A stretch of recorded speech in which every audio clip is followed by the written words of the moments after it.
ದೆಹಲಿಯ ಕಾಲ್ತುಳಿತ ಪ್ರಕರಣಕ್ಕೆ ಸಂಬಂಧಪಟ್ಟಂತೆ ನಾವು ಮಾಹಿತಿ ಕೊಡ್ತಾ ಇದ್ವಿ. ಹೇಗೆ 18 ಜನ ದಾರುಣವಾಗಿ ಸಾವನ್ನಪ್ಪಿದ್ರು ಅಂತ. ಇನ್ನು ಈ ಪ್ರಕರಣಕ್ಕೆ ಸಂಬಂಧಪಟ್ಟಂತೆ ನರೇಂದ್ರ ಮೋದಿ ಅವರು ಕೂಡ ಆಘಾತವನ್ನು ವ್ಯಕ್ತಪಡಿಸಿದ್ದಾರೆ. ಮೃತ ಕುಟುಂಬಸ್ಥರಿಗೆ ಆತ್ಮಸ್ಥೈರ್ಯವನ್ನ ನರೇಂದ್ರ ಮೋದಿ ಅವರು ಈ ಸಂಕಷ್ಟದ ಸಂದರ್ಭದಲ್ಲಿ ಹೇಳಿದ್ದಾರೆ. ತಮ್ಮವರನ್ನ ಕಳೆದುಕೊಂಡ ಕುಟುಂಬಗಳ ಜೊತೆಗೆ ನಾನಿದ್ದೀನಿ, ಗಾಯಾಳುಗಳು ವೇಗವಾಗಿ ಗುಣಮುಖ ಆಗಲಿ ಅಂತ ಪ್ರಾರ್ಥಿಸ್ತೀನಿ ಅಂತ ಟ್ವೀಟ್ ಮಾಡಿ ಪ್ರಧಾನಿ ನರೇಂದ್ರ ಮೋದಿ ಅವರು ಸಂತಾಪವನ್ನು ಸೂಚಿಸಿದ್ದಾರೆ. ಈಗಾಗಲೇ ಇಂಟರ್ನಲ್ ಎನ್ಕ್ವೈರಿಗಳು ಆಗ್ತಾ ಇದೆ ರೈಲ್ವೆ ಡಿಪಾರ್ಟ್ಮೆಂಟ್ಗೆ ಸಂಬಂಧಪಟ್ಟಂತೆ. ಇನ್ನೊಂದು ಕಡೆಗೆ ರಾಜಕೀಯವಾಗಿ ಕೂಡ ಎಲ್ಲ ನಾಯಕರು ಕೂಡ ಸಂತಾಪವನ್ನು ಸೂಚಿಸ್ತಾ ಇದ್ದಾರೆ. ದಿಗ್ಭ್ರಮೆಯನ್ನು ತುಂಬ ಜನ ನಾಯಕರು ಈ ಘಟನೆಗೆ ಸಂಬಂಧಪಟ್ಟಂತೆ ವ್ಯಕ್ತಪಡಿಸ್ತಾ ಇದ್ದಾರೆ. ಹೇಗಾಯಿತು, ಎಲ್ಲಿ ಎಡವಲಾಯಿತು ಎಲ್ಲವನ್ನ ಕೂಡ ಸದ್ಯಕ್ಕೆ ಪರಾಮರ್ಶಿಸಲಾಗ್ತಾ ಇದೆ. ಈ ಬೆನ್ನಲ್ಲೇ ಟ್ವೀಟ್ ಮಾಡಿ ಆತ್ಮಸ್ಥೈರ್ಯವನ್ನು ತುಂಬುವಂತಹ ಕೆಲಸವನ್ನು ಪ್ರಧಾನಿ ನರೇಂದ್ರ ಮೋದಿ ಅವರು ಕೂಡ ಮಾಡಿದ್ದಾರೆ. ಈಗಾಗಲೇ ನಾವು ಹೇಳ್ತಾ ಇದ್ದೀವಿ ನಿಮಗೆ 20 ಜನ ಗಂಭೀರವಾಗಿ ಗಾಯಗೊಂಡಿರೋದು, ಮತ್ತು ಸ್ಪಾಟಲ್ಲಿ 18 ಜನ ಪ್ರಾಣ ಕಳ್ಕೊಂಡಿರೋದು.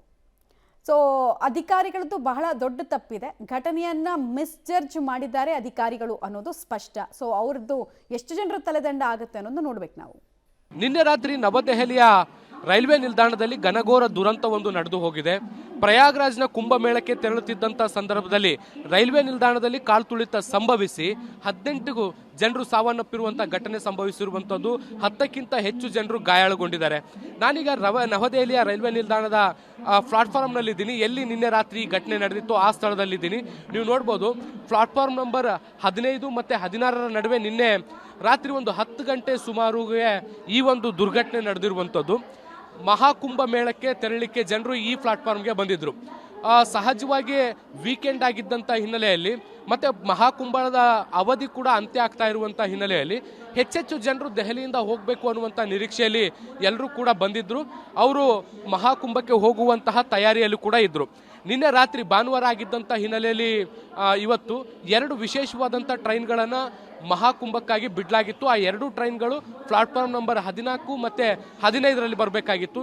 ಈಗ ಈ ಖಾಲಿ ಟ್ರ್ಯಾಕ್ ಏನು ನೋಡ್ತಾ ಇದ್ದೀರಿ, ಈ ಖಾಲಿ ಟ್ರ್ಯಾಕ್ ಇದು ಪ್ಲಾಟ್ಫಾರ್ಮ್ ನಂಬರ್ 15. ಇಲ್ಲೂ ಒಂದು ರೈಲು ಬರಬೇಕಾಗಿತ್ತು. ಇದ್ರ ಜೊತೆಗೆ ಇನ್ನೊಂದು ಭಾಗದಲ್ಲಿ ಪ್ಲಾಟ್ಫಾರ್ಮ್ ನಂಬರ್ 14 ಏನಿದೆ, ಆ 14ನೇ ಪ್ಲಾಟ್ಫಾರ್ಮಲ್ಲೂ ಕೂಡ ಒಂದು ಟ್ರೈನು ಮಹಾಕುಂಭ ಮೇಳಕ್ಕೆ ಹೋಗುವಂಥದ್ದು, ಅಂದರೆ ಪ್ರಯಾಗ್ರಾಜ್ಗೆ ಹೋಗುವಂತಹ ಟ್ರೈನು ಬಂದು ನಿಂತ್ಕೋಬೇಕಾಗಿತ್ತು. ಅದಕ್ಕಿಂತ ಮುಂಚೆ 2 ಟ್ರೈನ್ಗಳು ಕೂಡ ಹೋಗಬೇಕಾಗಿತ್ತು.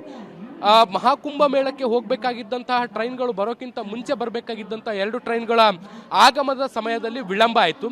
ಹೀಗಾಗಿ ಈ 2 ಪ್ಲಾಟ್ಫಾರ್ಮ್ಗಳಲ್ಲಿ ಈ ಏನು ಪ್ಲಾಟ್ಫಾರ್ಮ್ ದೃಶ್ಯಗಳನ್ನ ನೋಡ್ತಿದ್ರಿ, ಈ 2 ಪ್ಲಾಟ್ಫಾರ್ಮ್ಗಳಲ್ಲಿ ಜನರ ಸಂಖ್ಯೆ ಕಿಕ್ಕಿರಿದು ತುಂಬಲಿಕ್ಕೆ ಶುರುವಾಯಿತು.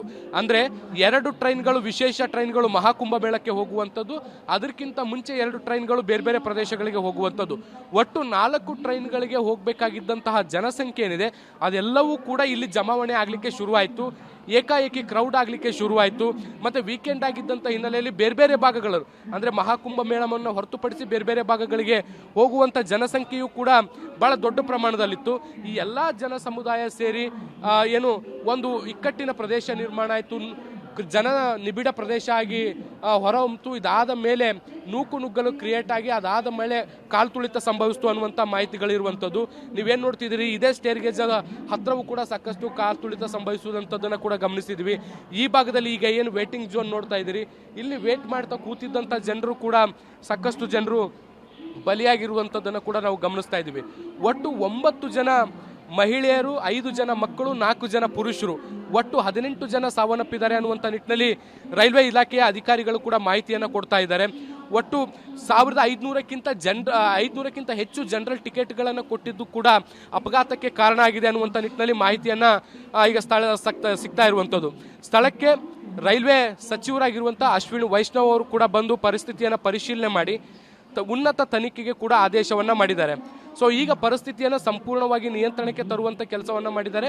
ನಾನು ಇಡೀ ಪ್ರದೇಶವನ್ನು ಮತ್ತೊಮ್ಮೆ ತೋರಿಸ್ತೀನಿ, ನೀವು ಈ ಭಾಗದಲ್ಲೆಲ್ಲ ಕೂಡ ನೋಡ್ಬೋದು. ರಾತ್ರಿ ಘಟನೆ ಆಗ್ತಾ ಇದ್ದಂತೆ ಇಡೀ ಭಾಗವನ್ನು, ಇಡೀ ಪ್ರದೇಶವನ್ನು ಕ್ಲಿಯರ್ ಮಾಡುವಂಥ ಕೆಲಸವನ್ನು ಮಾಡಲಾಗಿರುವಂಥದ್ದು, ಸ್ವಚ್ಛಗೊಳಿಸುವಂಥ ಕೆಲಸವನ್ನು ಕೂಡ ಮಾಡಲಾಗಿರುವಂಥದ್ದು. ಆಸ್ಪತ್ರೆಗೆ ಗಾಯಾಳುಗಳನ್ನು ದಾಖಲಿಸುವಂಥ ಕೆಲಸವನ್ನು ಮಾಡಲಾಗಿದೆ. ಮೃತದೇಹಗಳನ್ನು ಸಂಬಂಧಪಟ್ಟ ಕುಟುಂಬಸ್ಥರಿಗೆ ಕೂಡ ಹಸ್ತಾಂತರಿಸುವಂಥ ಕೆಲಸವನ್ನು ಕೂಡ ಮಾಡಲಾಗಿರುವಂಥದ್ದು. ಈಗ ಪರಿಸ್ಥಿತಿಯನ್ನು ಹತೋಟಿಗೆ ತಂದು ಇಡೀ ಪ್ಲಾಟ್ಫಾರ್ಮ್ಗಳನ್ನು ಕ್ಲಿಯರ್ ಮಾಡಿ ಮುಂಬರುವಂಥ ಟ್ರೈನ್ಗಳಿಗೆ ಅವಕಾಶವನ್ನು ಮಾಡಿಕೊಡುವಂಥ ದೃಷ್ಟಿಯಿಂದ ಎಲ್ಲ ತಯಾರಿಗಳನ್ನು ಕೂಡ ಮಾಡಿಕೊಳ್ಳಲಾಗಿದ್ದು, ನವದೆಹಲಿಯ ರೈಲ್ವೆ ನಿಲ್ದಾಣದಲ್ಲಿ ಈಗ ಯಥಾಸ್ಥಿತಿ ಅಂದರೆ ನಾರ್ಮಲ್ ಸಾಮಾನ್ಯ ಸ್ಥಿತಿಗೆ ಬಂದಿರುವಂಥದ್ದು. ನಿನ್ನೆ ರಾತ್ರಿ ಆದಂಥ ದುರ್ಘಟನೆ ಏನಿದೆ ಅದು ದೆಹಲಿ ರೈಲ್ವೆ ನಿಲ್ದಾಣದ ಇತಿಹಾಸದಲ್ಲಿ ಅತ್ಯಂತ ಕರಾಳ ಒಂದು ಪುಟವಾಗಿ ಕೂಡ ಈಗ ಸೇರ್ತಾ ಇರುವಂಥದ್ದು. ಕ್ಯಾಮ್ರಾ ಪರ್ಸನ್ ಜಿತೇಂದ್ರ ಕುಮಾರ್ ಜೊತೆ ಶಬೀರ್ ನಿಡಗುಂದಿ, ಪಬ್ಲಿಕ್ ಟಿವಿ, ನವದೆಹಲಿ.